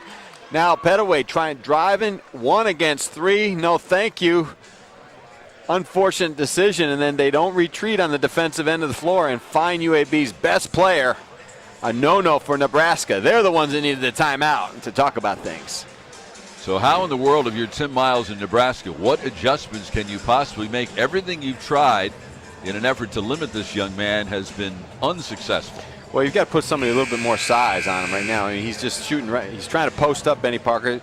And also now in the last couple of possessions, first possession, he shot over the top of him. And on that one, it was just a bad offensive move, which led to, at the other end of the floor, Nebraska not getting organized defensively. You see Ty Webster probably will get out and try to check him, but he's in foul trouble. That'll be difficult as well. They've got to give early help and early denial on Frazier. But you know, again, it goes down to offensive execution. You take bad shots, usually the other team's going to come back and get a good one at the other end. Webster back on the floor for Nebraska despite 4 fouls. Now playing with a 3-guard offense with Webster, Pettaway, and Parker. Pettaway down low gets the layup. Nice dish from Shields. I guess that's why Jared Haas called the timeout. He wanted to switch defenses to the 2-3, but Nebraska, nice job executing. And here comes Frazier again, and will shoot 2 more from the line. He got hit pretty hard. Well, you've got to get into the gaps against the zone. And Nebraska, very well schooled. They have the spacing. They flash from the weak side. They drive. Ball handler picks up 2 defenders. When that happens, good job of recognition, head up, and then sliding into that open vacuum on the backside. That was the 4th foul on Siobhan Shields. Well, we talked earlier about pushing Frazier to his left. That's not seeming to work either because he was very smooth and creative and strong to the rim on that move with his left. Of that 8 for 12, he's 4 for 5 from 3-point range. Was a 23% shooter for the season from 3 entering the day. That will change. Of course, all of these percentages are skewed because teams have played so few games. They can change in either direction in a hurry. It looks to me like he's a guy that can knock down shots. That's for sure. He's got great form and solid release, solid base to his shot. Tim Miles got hip checked into the officials table on the far side by Jordan Swing, who got the rebound but then couldn't control the ball.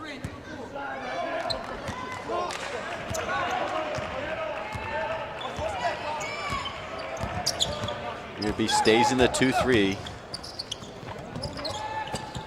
Get it in the middle of Petaway, and he lost the handle, got it back. Gallegos three. That was created by the ball going inside first, and that's the best way to beat the zone, Bob. Just shrink the defense, go inside it, bring it in, and then pitch it back out before they can recover and close out. Swing. Ali Hodzik set the screen, then rolled to the hoop, and Swing hit him.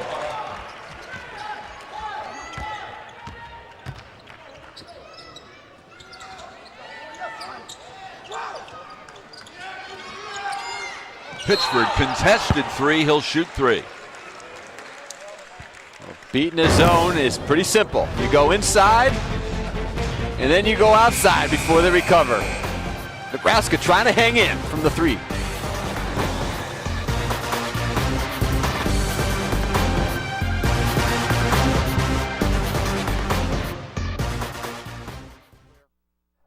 Would you like an ESPN t-shirt? Make some noise! Come on now, here they come!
UAB down three at the half, now up by four, largely because of Chad Frazier.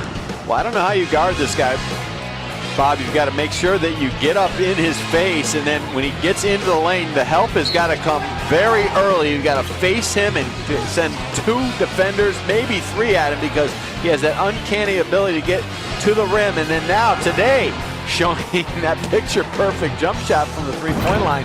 Hasn't shown that up until today, but he is going to be a tough out all season long in Conference USA. Long, strong, heady, and quick, and comfortable. What was that question I asked you about an hour and a half ago? How in the world are these guys going to be able to rebound 18 hours after that agonizing defeat?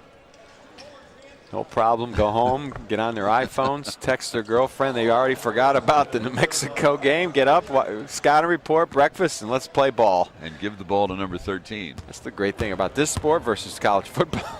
You have to think about it for a week after you lose one of those games. Mark Rick still hasn't slept after the Auburn game last year, the head coach at Georgia. Oh, that was as tough as they come last Saturday. Pittsford shooting three because he was fouled, attempting a three. Nebraska, on the other hand, talking about football, was the benefactor of a wild and wacky ending earlier this season, scoring on a touchdown pass on the final play of the game. They may have been the two wildest finishes in college football this year. Williams takes it right to the rim. He's been great off the bench today. Well, that's what he wants to do. That's where he operates and makes his money down there on the baseline. Every time he just puts his head down and goes to the rim. Nebraska has to face him and meet him outside the paint before he gets an angle to the rim. Webster finds Gallegos.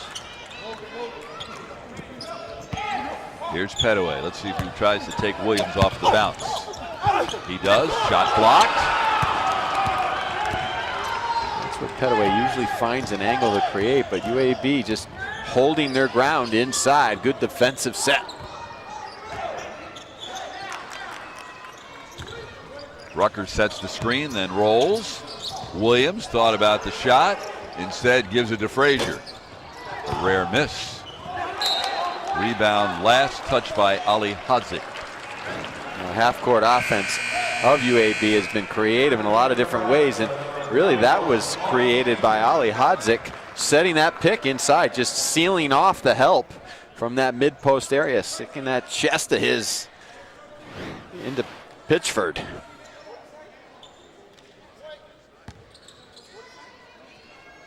The three-point shooting's been terrific by both teams. That's good coaching by UAB, just having your offensive player seal the help as the ball comes into the lane.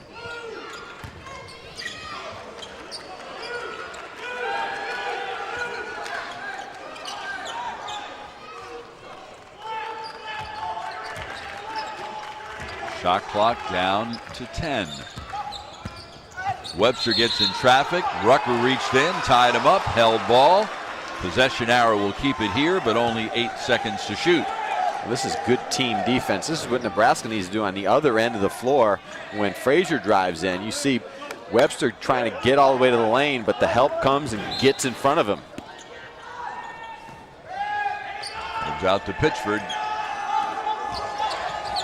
Webster, shot clock at 2. Deep shot by Shields. And rebound batted around into the hands of Rucker, his 8th. Well, that's Webster not having a lot of experience and understanding what the clock situation was. Dribbled it back out. He should have attacked right away with the clock under 8. Also, it doesn't look like he has much confidence in his shot. Rucker spins. He went right at Shields. Rucker, when he doesn't think about it, he makes those quick moves to the rim. He's pretty under control and can finish with strength. Webster's only taken 3 shots today, has yet to score. And he's getting schooled a little bit by number 13, Frazier. This time he takes it right at Frazier. The dump down pass to Shields, and he's fouled by Rucker. That was a good move, though, by Ty Webster. He got a good angle. He under control off his left hand and dished it inside. You see good spin with his left. Good recognition. The help side didn't drop down quick enough for UAB. Shields can't get the first one to go. His coach, Tim Miles, says Shields does all of the right things. He's our best help defender.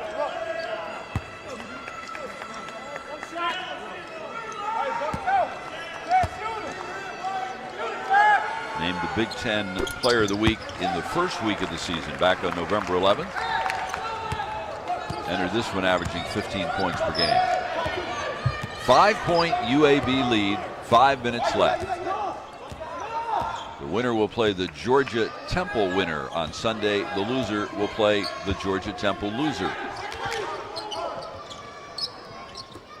Low block, Ali Hadzik went right to the basket. Oh, big fella just sliding into that vacuum in the middle of the 2-3 zone, and nice feel, nice finish. Shields.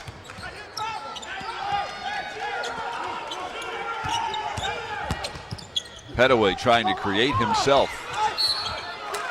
Good work off the offensive glass by Shields.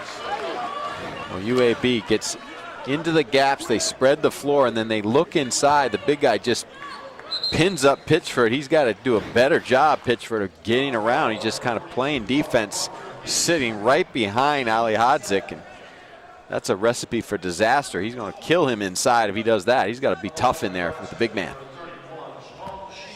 Foul on Rucker is second. Shields will shoot. So, Tim, yesterday it was UAB's inability to hang on to the lead, which cost them the game. that kind of thing linger in the back of your mind when you find yourselves up 6 as you come down the stretch? Well, I don't think so, because there's no Kendall Williams on Nebraska. But, they're playing with a lot of confidence. They played with a lot of confidence yesterday, right up till 10 seconds to go in the game. So I like this guy at the end of games to finish games. Keep the ball in his hands, Chad Frazier. He seems to make all the right decisions. UAB led New Mexico by 6 points with just under 12 seconds left in regulation and lost in double overtime. Rucker cleans up his own miss and will shoot a couple of free throws.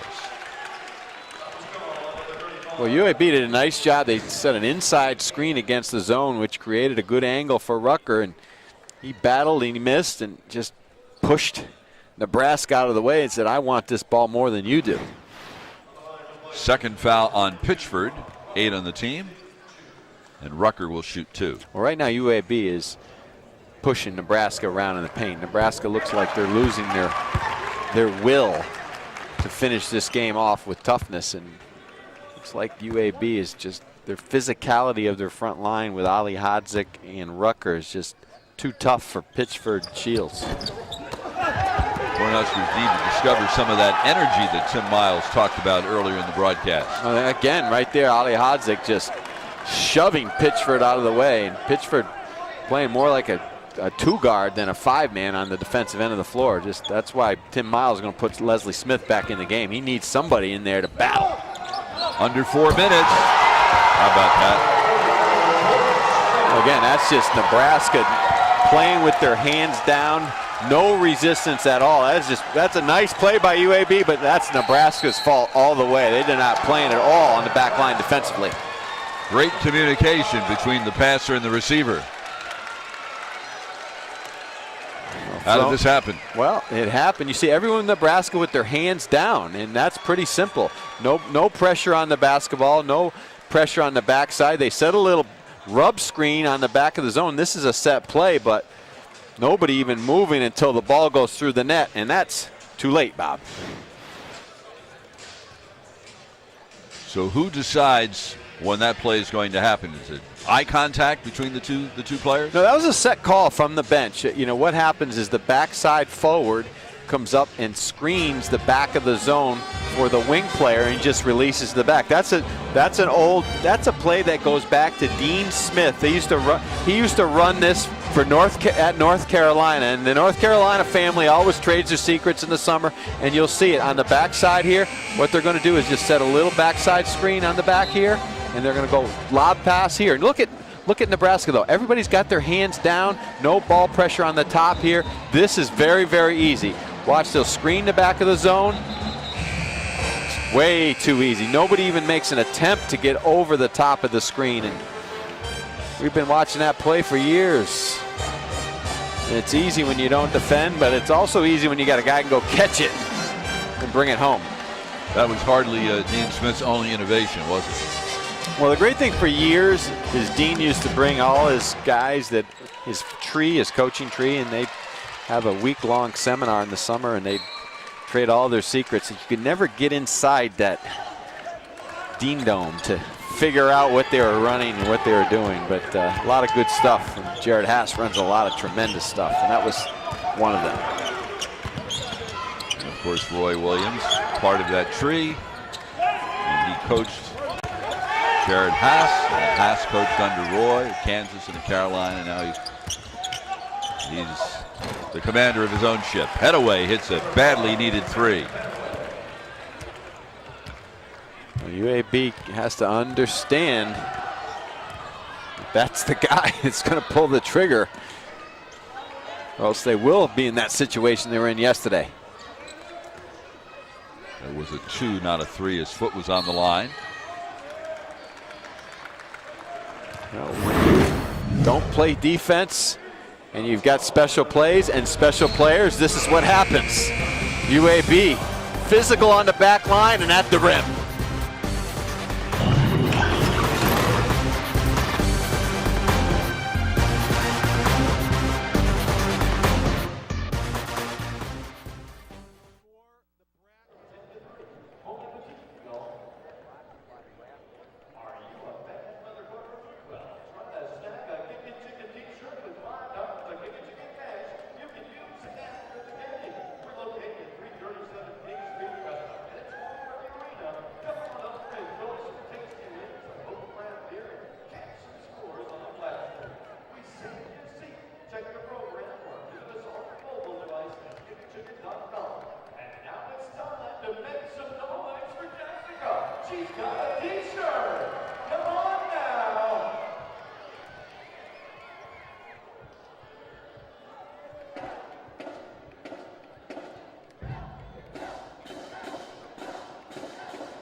Back in Charleston, here's our game summary. And how about that, Tim? 81% shooting in the second half for the Blazers. Well, they've knocked down a couple shots, but they've got out in transition as well. But basically, they are beating Nebraska up at the rim and finishing with authority. This is the first of 4 games here in Charleston today. 2 of the remaining 3 will be in the semifinals, beginning with UMass in New Mexico.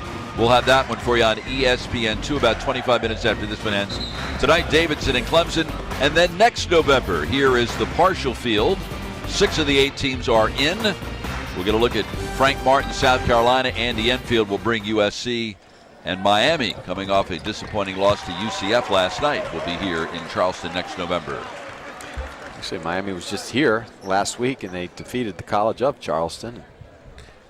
College of Charleston has a home game actually on the day off. Tomorrow playing Furman here in this building at 6 p.m. Just in case you're not doing anything on your off day, Bob, you come over and see some more hoops. Charleston was in the tournament here last year. Charleston, Clemson, and South Carolina are staples in this field. Always try to have a South Carolina entry. This year, Clemson. Next year, the Gamecocks. Clemson won the first Charleston Classic back in 2008. UAB playing tremendous help defense. Webster for 3. Rebound pulled down by Rucker is 9th. That was a clinic on how to play position off the ball defense. Every time Nebraska tried to get into a gap and create an angle, they saw 2 and 3 defenders running at them, playing the passing lanes. Rucker will draw the foul. We mentioned how Rucker yesterday had a nightmare shooting performance from the floor, 3 for 22. He was 12 for 13 from the line. Well, he does something that not a lot of people can do. Go get the ball off the glass. And that's what you try to teach your players. Try to do something that no one else wants to do, and that's how you get recognized. Everybody wants to score. Well, that's something everybody looks to. But this is something, this will get you in the lineup and help you win games. Go up and get up on the glass. Who was the best offensive rebounder you had in your 10 years of Providence, Tim? The best offensive rebounder, a guy named Aaron Maxey back in the old days, and he was undersized. Sometimes, you have to be strong. You don't have to be long. You don't have to be big. You got to just have a nose for the ball and a will to go get it and anticipate every shot is going to be missed. And a lot of that is natural instinct? A lot of it is, but a lot of it is heart and desire and toughness. Got to know Moses Malone over the years and going on a few golf trips with him with the coaches, and we just talked about, hey, every shot ever went up. I just thought it was going shot, right? I thought it was going to be missed. Right. How's Moses on the golf course, by the way? He's a better rebounder. Aggressive? He's a better rebounder. Aggressive. Gallegos, 10-point lead. Nebraska's got to score in a hurry. Shields with the miss, and Webster cannot run down the rebound in the corner.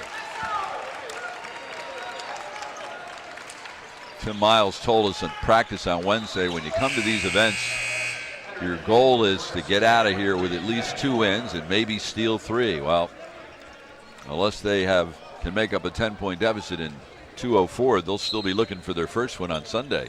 Just kind of quick shots. Shot selection a little iffy right now. Nebraska, they can't panic though. They got to just try to play solid and get the ball inside and go to the rim quickly to set up their press. Frazier to Rucker.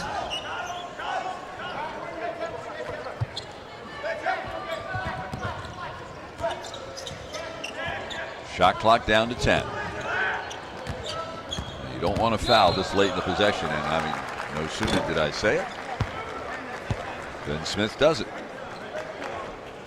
Well, that's just comes to having an understanding of time and score, and that's again why you play these games. There's only so much you can teach and put in and pound into your players, and but now it has to be moving forward. How do you win games at the end? And that's not how you win them, when you let the clock run down and then all of a sudden a careless foul put them on the line.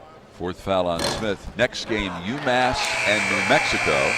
You looking for a bounce back performance by Chaz Williams from UMass, who had a rough game yesterday, plagued by foul trouble? I don't know what New Mexico is going to do with him defensively. That'll be the interesting component of the game. You know, who they put on him. And it clearly won't be Kendall Williams. They don't like to match him up with a top offensive player. They want him just to run up and down and be free.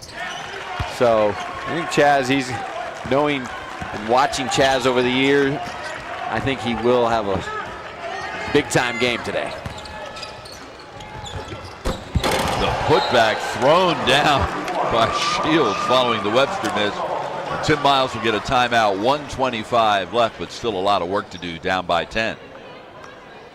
We will have that UMass New Mexico for you on ESPN2 about 25 minutes after this one. Well, good ball screen at the top, and then that's what good offensive rebounders do. They just attack the rim, and UAB just gets caught, everybody going to the basketball, nobody retreating from the weak side. But this is how Nebraska, if they're going to get back in the game, has to do it quickly to the rim, not taking contested outside shots. This is our bracket, and those are your matchups on the right in the semifinals.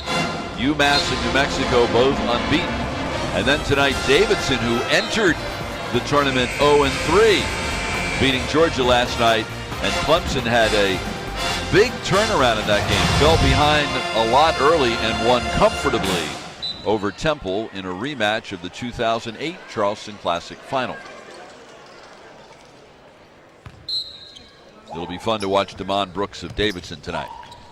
Well, it will, and Davidson, a nice bounce back on an 0-3 start with an impressive win last night. Offensively, just clicking on all cylinders.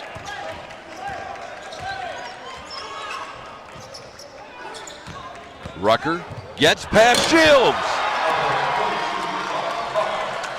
Well, you can run out the clock and wait for him to foul, or you can spread the floor in the C's part and send Nebraska home.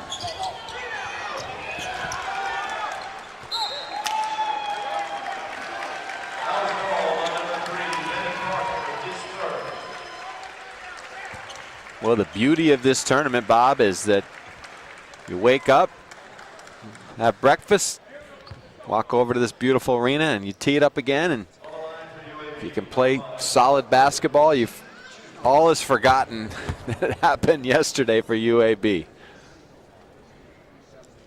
Robert Williams knocks it down. And they will be in a situation again, I'm sure, during the season that will mirror yesterday, and they will learn from their mistakes. Giving up a quick bucket when they're up 6 and then fouling to stop the clock. So they'll benefit from what happened, and today they came out with a lot of energy in the second half. They've got good shots. They attacked the rim. They tweaked their defense in the second half to control the pace and not allow Nebraska in the lane and contest every shot. Shields just committed his 5th foul. He will be replaced by Parker, and Swing will go to the line. UAB trying to get back to the NCAA tournament for the first time since 2011.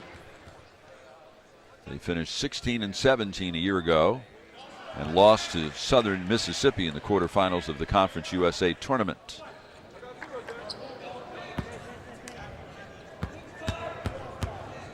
This is going to be the 700th win in the history of the UAB program. Well, I think they're a team that will definitely be in the top part of that league. With the league changing, with no Memphis, no Houston, no SMU, no Central Florida. Well, that's the last thing you want to do if you're UAB. Stop the clock by fouling, much less fouling a guy who makes a basket. Well, that's what they did yesterday, but it was a 6-point game with 12 seconds to go, and they gave a 3-point play up, and that's why they lost the game, because at the end of games, you just have to understand where you are. You can't play the end of the game like you play the middle of the game. And that's another teaching point. Webster completes the 3-point play, but it will be too little too late. Still down 12, 40 seconds to go, and Nebraska probably won't even bother fouling here.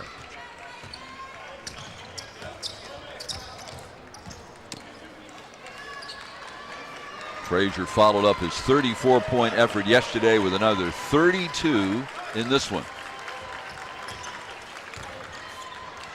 Ali Hodzik with the exclamation point. Well, very good coaching by Jared Ass. I'm not talking about technically, I'm talking about mentally. I'm sure he got his team together last night.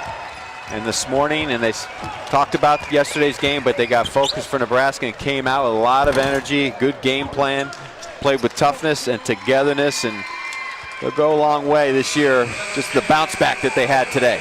So UAB wins it and goes to 4-1. Nebraska slips to 3-2. UAB will play at 6:30 on Sunday night Eastern Time in the 5th place game against the winner of the Georgia Temple game tonight. Nebraska will play at 2:30 Eastern Time in the 7th place game on Sunday. More college basketball from the Charleston Classic. UMass against New Mexico. 2:32 is the tip-off time on ESPN2. For an archive copy of this entire game, log on to watchespn.com or download the Watch ESPN app. This has been a presentation of ESPN. For Tim Welsh, I'm Bob Picozzi. So long from Charleston. All right, good job out there. 2:30, I guess 2:30 we're going. Yeah, they got a couple minutes. So we're going to need a lot of warm-ups coming up here, guys.